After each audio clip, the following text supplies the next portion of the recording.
Eto pag-usapan natin dahil meron pong malaking magaganap, soon, soon. Okay? Dahil talagang sobra ang kapalpakan at halatang-halata na ng taong bayan. Grabe na yung pagtatakip ni Lacson. Isa po ito at meron akong good news mamaya pag-usapan natin. Inalisan niya kagad ng responsibility ang opisina ng presidente.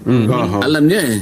Opo. Yusek Adrian na sabi, Opo eh. I will identify officials of government, sabi niya. Sinabi, Yusek Traigib. At saka si Yusek Bersamin, he was name-dropping the president. Sa mga tweet, inalisan niya kagad ng responsibility ang opisina ng presidente. Alam niya eh. Opo. Yusek Adrian, name-drop the name of the president. Yes. Ganun siya Yung Yusek Adrian, di umano, sabi ni Marcoleta, binanggit si Bongbong Marcos, the name of the president. Ganun pa. Alam niyo yung isang pelikula na ang ganda na nung tapos to si Lacson anticlimactic. Nandun na yung climax, binanggit na yung president. Sinong gusto mong imbestigahan yung katulong na nakatakip ang muka? Yung staff, kung saan-saan dinadala ni Lacson. Itinuturo na yung presidente. Ba't hindi yun ang pagtuunan ng pansin? ganun siya kasigurado. Tinungklod niya. Pero bakit hanggang ngayon, hindi niya tinatawag yun? At nandun yung Traigib, nandun yung Bernardo, dapat nandun din yung Yung sinasabi ko, kung sino-sino yung pinipresenta ng mga testigo. Ano ba sinasabi niya? Sabi niya, doon sa kanyang opening statement, Opo. nung Monday. Ito sinabi niya, let me emphasize one point.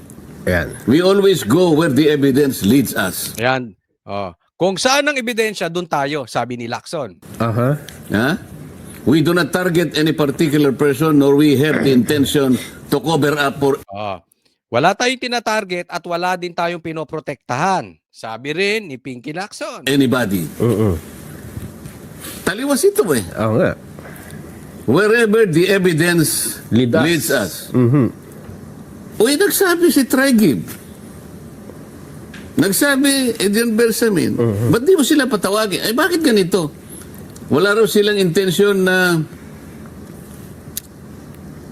panatan ng iba. O to cover up anybody. Ba't parang may kinocover ka rito? Di ba? Nagharap silang dalawa eh. Ayun nga. O pagkatapos, ang pinresent niya, dalawang babae nakatakip ang mukha. Doon muna tayo. So, tinuturo na po yung Office of the President. Yung presidente mismo, ayan na sinasabi na, doon ka napunta sa staff, doon ka sa nakatakip ang muka. Kaya nga, disappointed ang taong bayan. Kaya nga po ang nababalitaan natin, ito ay nadidinig po natin sa ating bubwit. Nadidinig po natin. Ito'y hindi ko maano kung ito'y confirm, no? Pero pinag-uusapan na po. Pinag-uusapan na po na palitan ng Senate President. At malamang-lamang yan si Cayetano. Malamang-lamang yan kung mapapalitan.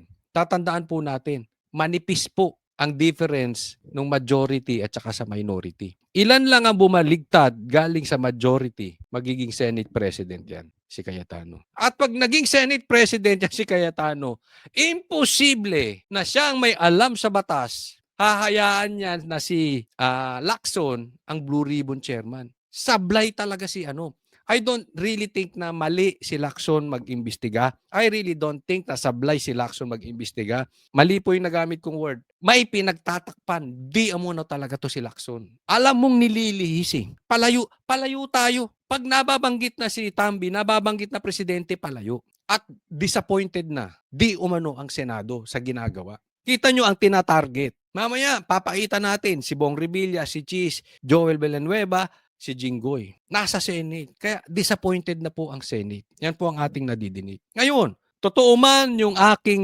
bubwit. Tama man yung aking bubwit. It's about time. Senate, manindigan naman kayo. Kasi nanindigan na taong bayan eh. Lumahok na sa rally. Nagsalita na si Amy Marcos. Andun na yung hinanakit ng taong bayan, ginawa na nila ang parte nila, ginawa na namin ang parte namin. Yung taong bayan, yung mga vloggers, nagsasalita na. Dalawa na lang ang kailangan natin. Yung sundalo, na sa ngayon, parang hindi gagalaw unless talagang sigurado sila. Napakasigurista ng di umano nila. Ba't hindi naman sila gumagalaw eh. Okay, hindi po tayo nagtatawag dito ng rebellion. Ang tinasabi natin dito, yung naaayon sa batas. Yung sundalo ni hindi man lang nila tingnan kung totoong yung sinasabi ni Amy na adik, dapat yan tinitingnan na nila eh. Nasa kapasidad pa ba yung presidente? Huwag na nating asahan, wala tayong aasahan doon. Pero Senado, it's about time kayo. Yung nasa majority, lumipat na kayo ng minority, nabababoy na yung blue ribbon. Hindi lang naman si Lacson ang nabababoy eh. Hindi lang naman si Tuta Soto nabababoy. Buong blue ribbon nabababoy. Mangilan-ngilan lang sa majority, lumipat sa minority. At maglagay kayo ng presidente, Senate President. Palitan nyo si Lacson. Uusad ang investigasyon. Hindi tayo tatawag ng illegal. Ang tinatawag natin yung naaayon sa batas. At naaayon sa batas yan na mag-imbestiga ang blue ribbon ng maayos, ng hindi kababuyan. So maglagay tayo dyan. Paano malalagay dyan kung ang presidente, ang Senate President si Tito Soto? Hindi mangyayari. Anyway, may nadidinig na nga akong palitan. Sana kayong mangilang-ilang diyang senador, manindigan naman kayo. Ang laki ng inyong responsibilidad sa taong bayan.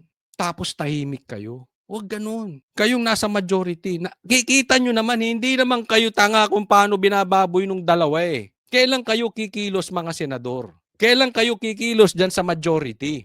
Nagtatanong ako, sino sumasagot? Opo. Si Lacson. Sino sumasagot? Yung chairman po ng komite, Senator Ping. Diba? Kung hindi ba naman kabaklaan to si Lacson? Sagot ng sagot. Hindi ba ikaw, alam ba, ikaw tinatanong ko, si Nelson na sagot,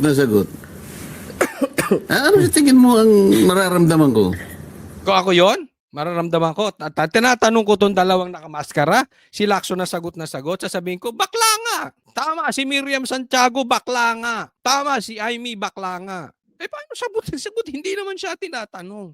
Buti kung abogado siya ni Marcos o ni Tambal, hindi naman siya abogado dyan eh. Blue Ribbon Chairman siya. So, ibig sabihin, para siyang nagpa-facilitate ng discussion. Di ba? Para siyang judge. Dapat patas lang siya.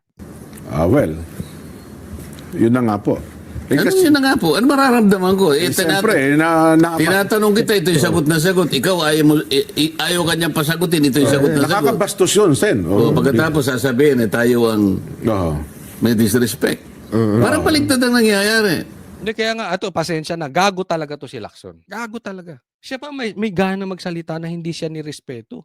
Ang ayos na napanood ko to eh. Ang ganda nung paalam ni Marcoleta eh. Pwede ko ba silang tanungin? Pumayag naman si Lacson. Siya pala sasagot. Palayasin mo na yung dalawa na yan. Kayo na lang mag-usap, Marcoleta, Lacson. Kayo na lang mag-usap dalawa.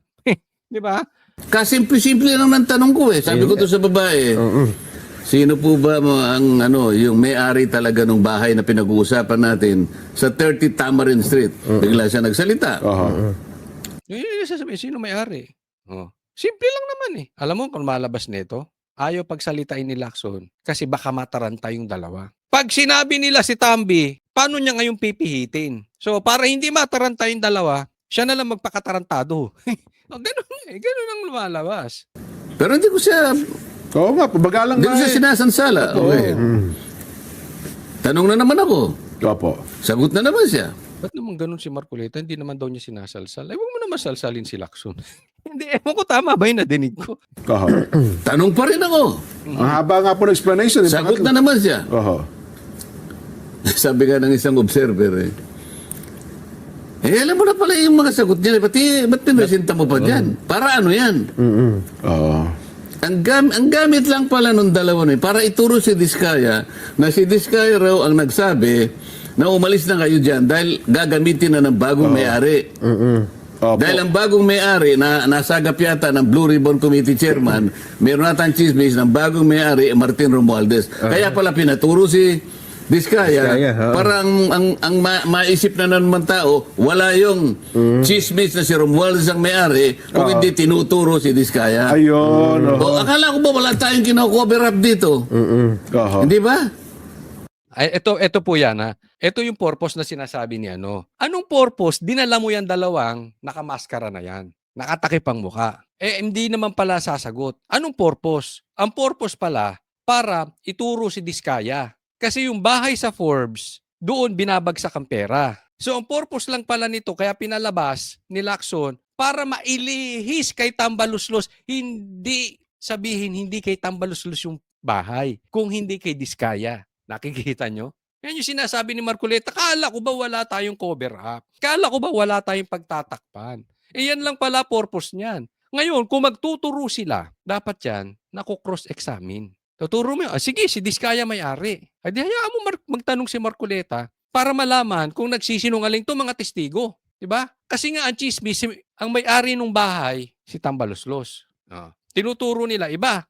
So dapat, imbestigahan kaya nga Blue Ribbon, investigasyon. Maimbestigahan ni Marcoleta. Hindi naman pinapayagan mag-imbestiga. Sagot ng sagot si Lacson. Hindi ba kaepalan to? Nuknukan ng epal to si Lacson.